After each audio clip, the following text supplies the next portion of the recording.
Nessa edição, você confere os encaminhamentos sobre a área de preservação ambiental da APA, da Escarpa Devoniana, as notícias sobre o FENATA, o decreto do governador Beto Richa que diminui o repasse de verbas para as universidades estaduais em 2018 e a reportagem especial sobre o turismo rural.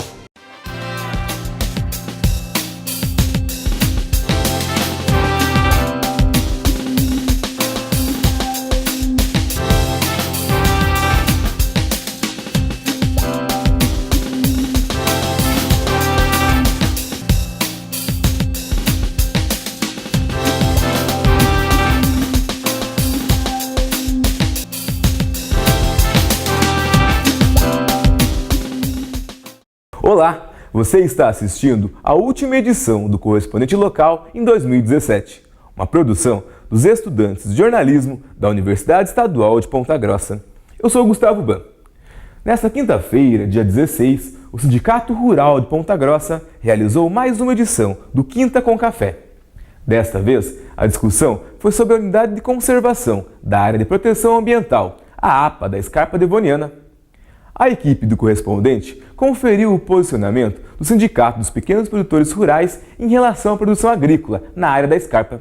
Confira a reportagem de Aline Cristina e Ana Luísa Baguete. O projeto de lei que visa a readequação da área de proteção ambiental da Escarpa Devoniana tem dividido opiniões nos últimos meses. O projeto prevê a redução de 70% da área de proteção ambiental. O presidente do Sindicato Rural de Ponta Grossa explica como a produção dentro da APA é limitada. Olha, hoje o produtor rural trabalha praticamente na ilegalidade.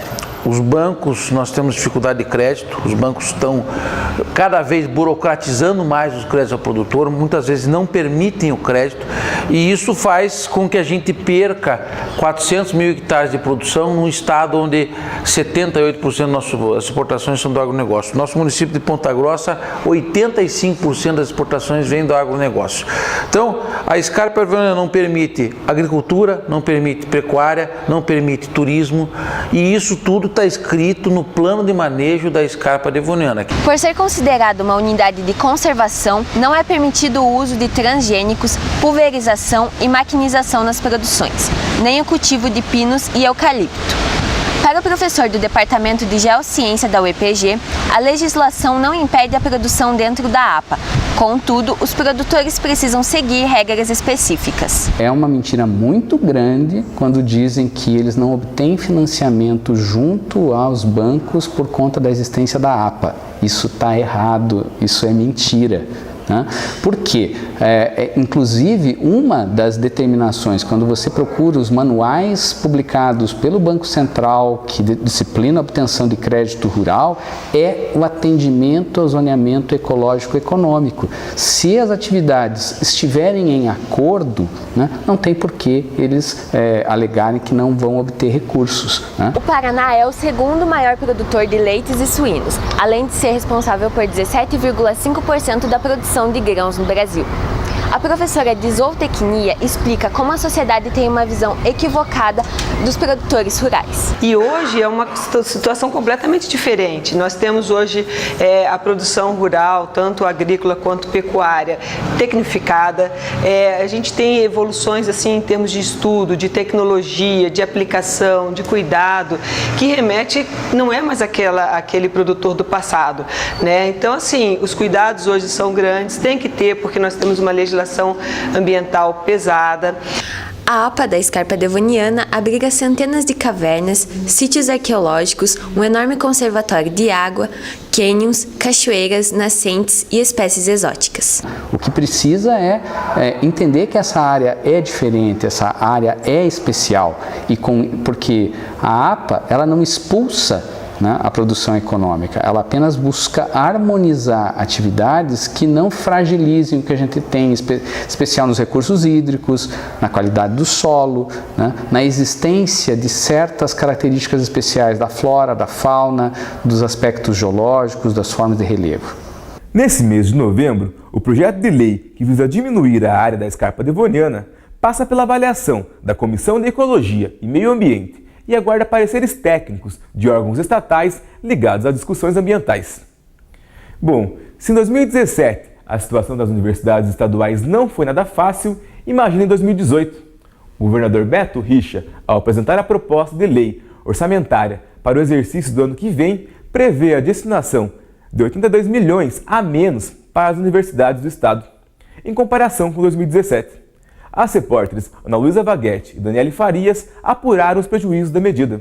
O projeto de lei 579 de 2017 reduz os recursos destinados ao financiamento das universidades para o próximo ano. A proposta de lei orçamentária do governador Beto Richa afeta diretamente o artigo 181 da Constituição Estadual, que determina que as instituições de ensino superior, no ano de 2018, elas devem ter um orçamento para a manutenção do pessoal de pelo menos o mesmo valor ou um valor superior com relação ao orçamento de 2017. Por ter sido elaborada a menor, a nossa proposta era maior, de orçamento é a menor, com certeza, no decorrer do tempo, do ano, no segundo semestre de 2018, nós teremos problemas no orçamento, que nós vamos ter um orçamento menor do que aquele proposto pela universidade, que já é pequeno, ele é para atender as básicas necessidades. E ele já sendo um pouco menor, ele vai ocasionar algum problema com relação à execução de atividades nossas na universidade. Os ataques na educação não param por aí, já que no último dia 6 de novembro, o governador Beto Richa publicou um decreto que impede as universidades de realizarem testes seletivos ou concursos públicos para a contratação de servidores técnicos e docentes. A pró-reitora de Recursos Humanos explica por que o decreto do governador é um ataque ao sistema de educação pública.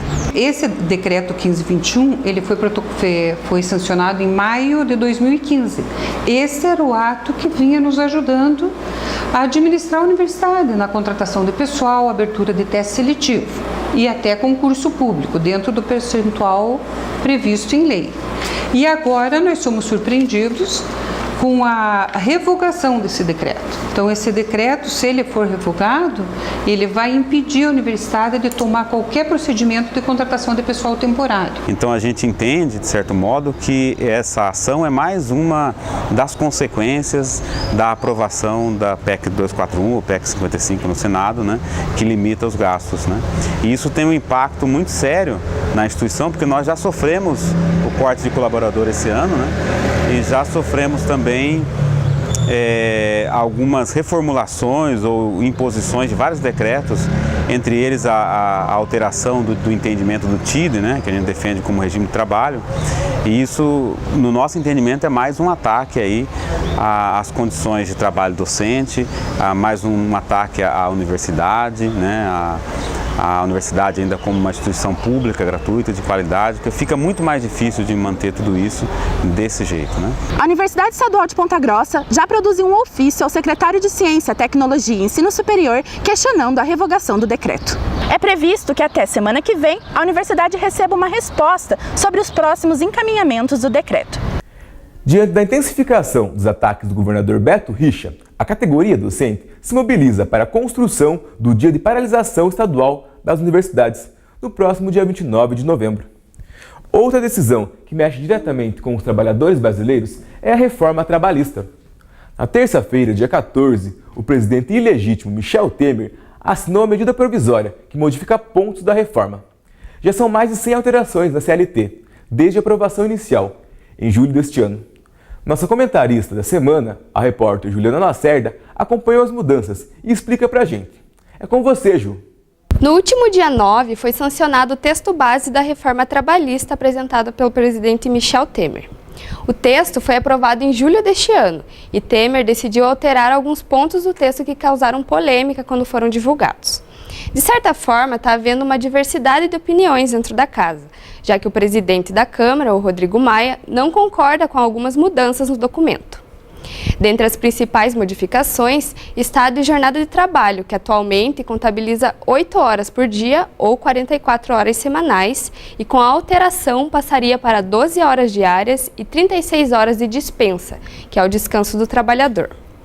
A medida provisória ainda modifica o valor de indenizações por danos morais ao trabalhador, que variava de acordo com o salário recebido por cada pessoa e, a partir da medida, não poderia ultrapassar o valor máximo do regime da Previdência, pouco mais de R$ 5.000 atualmente. além de permitir a contratação de mulheres grávidas em locais insalubres, desde que apresentando um atestado médico que garanta a não existência de riscos à saúde dela e do bebê. Atualmente, esse tipo de contratação aqui no Brasil está proibida. A reforma trabalhista vem causando polêmica desde o seu início, já que ela é considerada um retrocesso nos direitos trabalhistas. Mesmo assim, autoridades e o setor empresarial que defende a reforma demonstram pouca preocupação com atitudes que corrompem a justiça trabalhista no Brasil.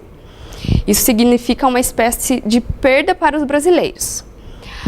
As mudanças trazidas no texto base da reforma passaram a vigorar no dia 11 de novembro, se tornando definitiva após a aprovação pelo Congresso. O trabalhador que se sentir prejudicado ou quiser questionar alguma medida deve procurar o sindicato da sua categoria ou consultar a Justiça do Trabalho de Ponta Grossa ou entrar em contato pelo telefone 42 3311 5107. Obrigado, Juliana.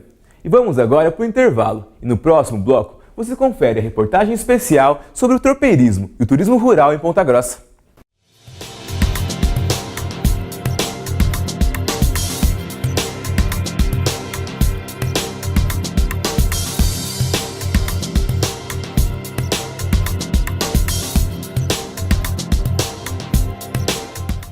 Estamos de volta com o correspondente local. O Centro Estadual de Educação Básica para Jovens e Adultos da Universidade Estadual de Ponta Grossa, o CBJU-EPG, está há 10 meses sem uma sede por problemas estruturais. Enquanto isso, funcionários e estudantes dividem espaço com outros locais da cidade. Acompanhem a reportagem de Aline Cristina e Ângelo Rocha. O CBJU-EPG funciona há quase 20 anos, atendendo a comunidade que não teve a oportunidade de finalizar os seus estudos. No dia 14 de novembro é celebrado o Dia Nacional da Alfabetização e nesse mesmo período uma escola na cidade de Ponta Grossa será fechada. Em fevereiro de 2017, o prédio do CBJU-EPG foi interditado, suspendendo assim as aulas dos alunos que foram transferidas para as salas da UEPG e do Colégio Júlio Teodorico. O prédio foi fechado devido aos problemas de estrutura ao redor, que impossibilitavam o andamento das aulas. A professora Rafaela Souza fala das dificuldades enfrentadas pela mudança. Olha, é meio difícil isso porque é complicado para a gente, principalmente para os alunos, né, que estão acostumados. E eu desde 2005 que eu dou aula no CBJU-EPG. Então com essa mudança a gente fica muito chateado, sabe?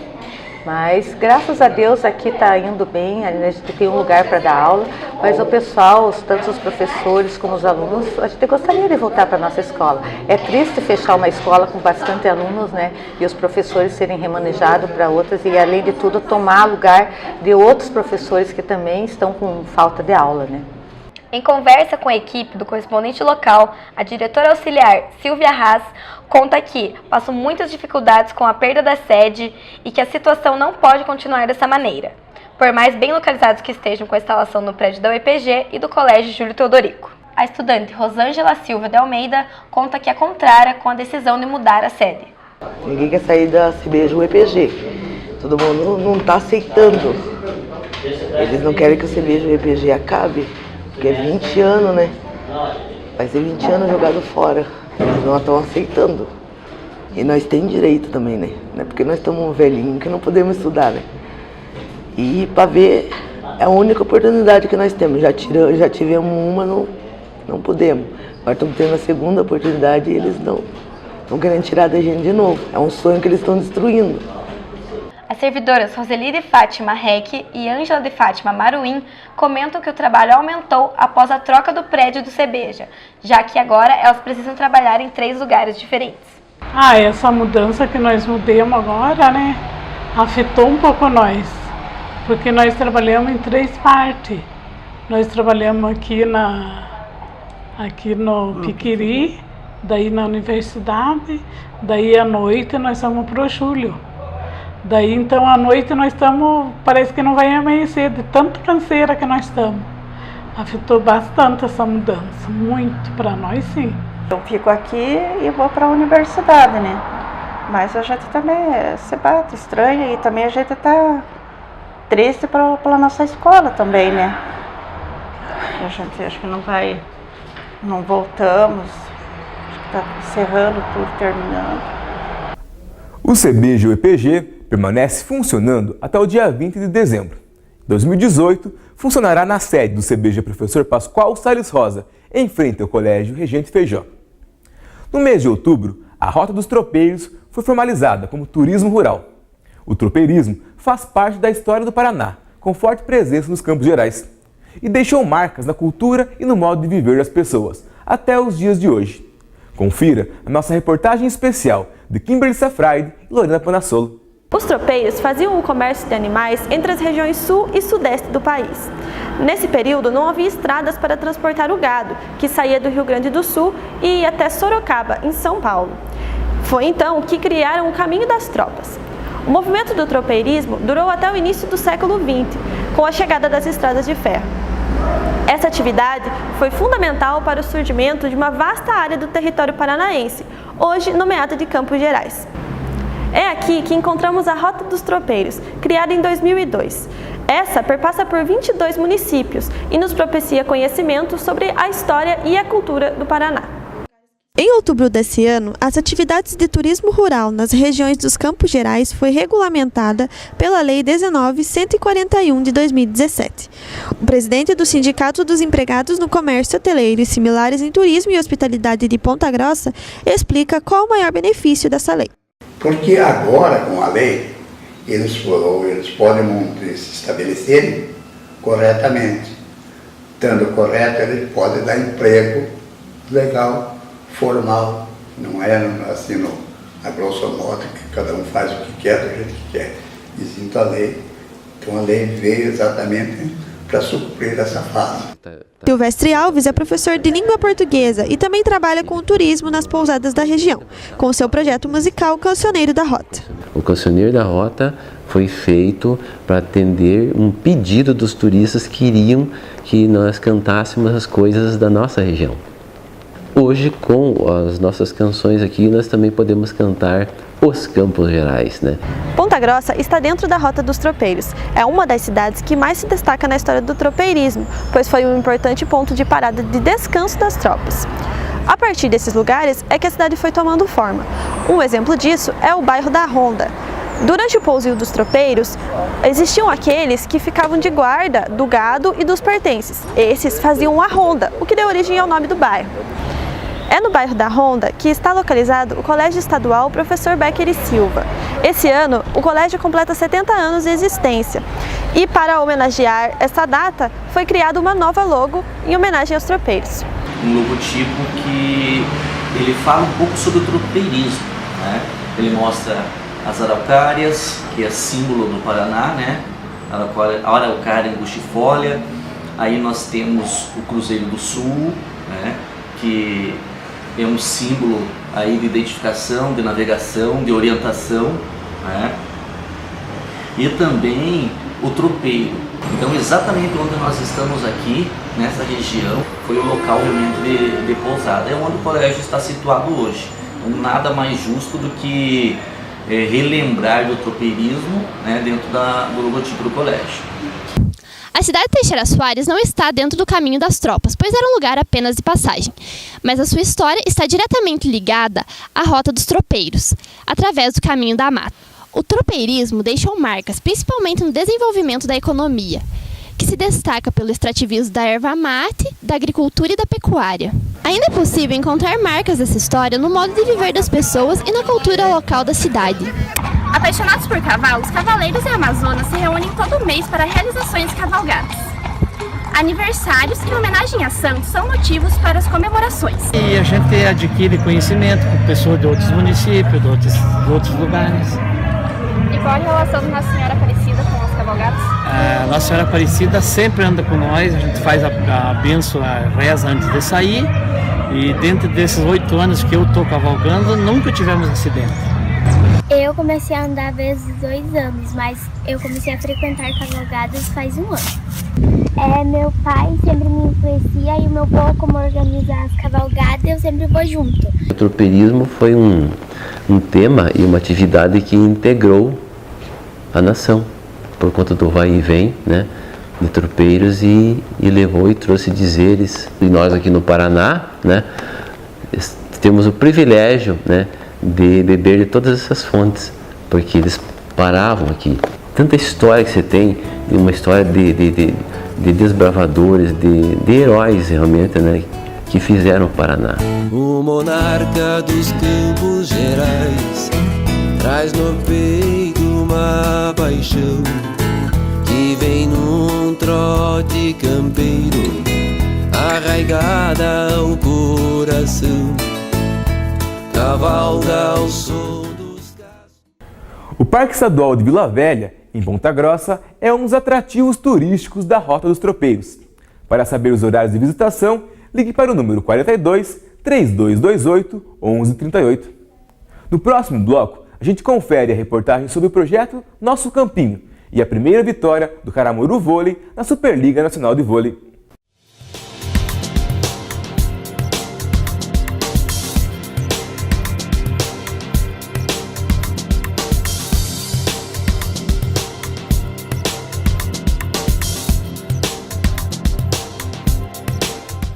Estamos de volta. Mesmo jogando fora de casa, o Ponta Grossa Caramoru Vôlei venceu por 3-0 a equipe do Maringá. Essa foi a primeira vitória do time pontagrossense, que soma agora 3 pontos e ocupa a 10ª colocação na Superliga Nacional de Vôlei. O Caramoru volta às quadras no dia 21 de novembro contra o Corinthians Guarulho, na Arena Multiuso em Ponta Grossa. E ainda no esporte, você conhece o projeto Nosso Campinho? A ação é responsável pela construção de campos de futebol nas áreas afastadas do centro de Ponta Grossa. As repórteres Milena Lopata e Ana Lopes contam para nós como funciona o projeto. A Prefeitura de Ponta Grossa realiza desde 2014 o projeto Nosso Campinho, com a construção de campos de futebol society na periferia. O valor de cada obra é em torno de R$200 mil e varia conforme a situação do terreno. 3 anos já a Prefeitura vem implantando campos de futebol society, que são campos de grama sintética nos bairros de Ponta Grossa. Praticamente é a única opção de lazer para a garotada, né? Então tem o campo de futebol, tem a ginástica, os aparelhos de ginástica para as academias de terceira idade, que eles falam, né? Enfim, tem uma atração para as crianças jogarem bola. Os campos são feitos de grama sintética, têm alambrados e refletores para a iluminação. Murilo Pontes da Silva, morador do bairro Santa Luzia, ressalta a importância da estrutura dos campos. Antes de ser montado esse campo de futebol society, era um campo de areia. Ele era bem abandonado, com a estrutura muito antiga. E após a melhoria e construção desse campo, houve a utilização melhor dele. A manutenção dos novos campos deve ser feita pela Prefeitura, através da Associação de Moradores, mas nem sempre o processo é eficiente. Outro problema é o acúmulo de lixo ao redor dos campinhos. De acordo com o secretário de Governo, Maurício Silva, a implantação das lixeiras no local é responsabilidade do município e dos moradores. Existe essa demanda, do lixo no local e que efetivamente o município tem que tomar alguma atitude no sentido de ter um lugar próprio para a disposição do lixo, até para garantir a limpeza e a higiene do local. Existe o sistema 156 que foi implantado pelo município e também a praça de atendimento.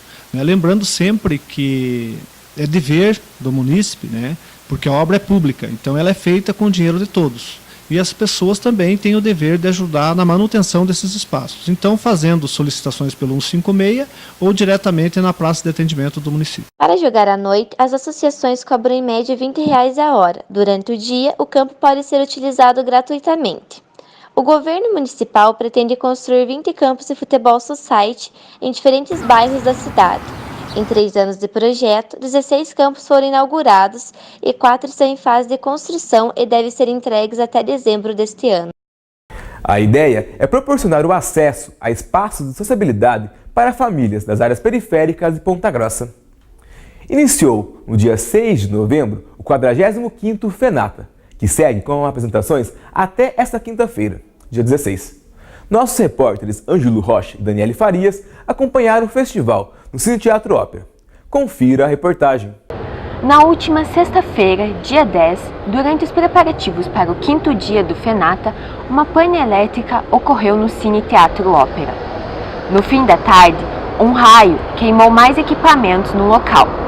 Por conta disso, a peça que iria ocorrer às 20 horas iniciou com atraso. E agora, como o Cine Teatro Ópera irá funcionar depois da queima desses equipamentos? A organização do FENATA explica como será a busca por esses recursos. O FENATA, a captação dele, como ele é pela Lei Rouanet, vai até dia 31 de dezembro. A gente pede prorrogação dia 15 de dezembro para até final de fevereiro, porque tem empresas que apuram o lucro real, que é o que pode ser tributado e destinado ao FENATA, no dia 31. Né? Então eles vão até o dia 1º ou dia 15 para ver que lucro que a empresa teve, para saber quanto eles vão depositar nessa conta. A gente está com as contas abertas, a gente fez proposta para os patrocinadores que não saíram com suas marcas esse ano e quiserem contribuir para o FENATA, ainda dá tempo, né? Vai até 28 de fevereiro. E eles podem ajudar com o compromisso da universidade de que a marca deles sairá na próxima edição do festival. O supervisor técnico do FENATA, Antônio Tomal, explica como ocorreu a queima dos equipamentos e quais as medidas tomadas no momento. Bom, no dia 10 foi um dia atípico, né? Foi um dia com muita tempestade em Ponta Grossa, raios, né? Chuva. Infelizmente o Cine Teatro Ópera não passa por manutenção. E sobre os equipamentos havia uma enorme goteira, né? Era uma cachoeira na verdade, né? E foi uma série de fatos que foi causando, né? Em virtude de uma sobrecarga no sistema, ela queimou 9 dimmers de luz, onde é acoplado os equipamentos elétricos, né? De uma vez só. Nós tentamos solucionar o problema, trouxemos outros equipamentos. Por uma falha de montagem dos equipamentos da empresa de Curitiba que alocou os equipamentos, talvez seja também de transporte, porque ela veio de Curitiba, houve uma caída de um cabo sobre a alta tensão, foi o segundo problema que houve, né? E tentamos de todas as maneiras solucionar. Tínhamos mais um equipamento apenas e foi com aquele que nós conseguimos que o espetáculo fosse apresentado. Muitos problemas, né? Então foi um dia atípico realmente. Em 36 anos de festival, jamais tinha ocorrido isso. Ainda que com problemas técnicos, o FENATA atrai o público pela sua importância cultural em Ponta Grossa. Eu acho assim, quando eu começo a falar de quase 10 dias de peça todos os dias, no teatro, na universidade, nas escolas, quem é de fora fica assustado, assim, de pensar que tem algo desse tamanho aqui. Sinto bastante orgulho de Ponta Grossa ter esse festival, bastante. E que incentive vários outros grupos a divulgarem seus trabalhos, porque Ponta Grossa já teve bons grupos.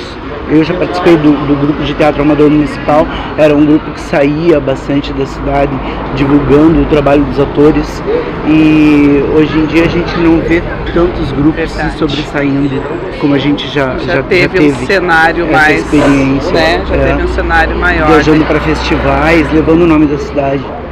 Mesmo com problemas técnicos, a programação do FENATA não foi prejudicada.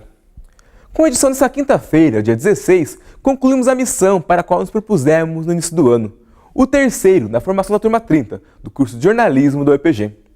Com a supervisão dos professores Felipe de Oliveira e a colaboração dos professores Rafael Schwener e Sibeli Abdo, produzimos 13 edições correspondentes, sempre com o compromisso de oferecer informação de qualidade e contribuir para a compreensão dos principais temas na agenda pública de Ponta Grossa. Enfrentamos, mais uma vez, ataques ao ensino superior, patrocinados pelo governador Beto Richa. E somos o próprio exemplo disso, já que o professor responsável pela disciplina que produz o telejornal foi contratado apenas em maio. Até então, ficamos sem aulas.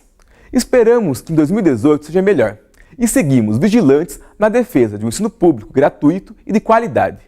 Um bom final de ano a todos e a todas.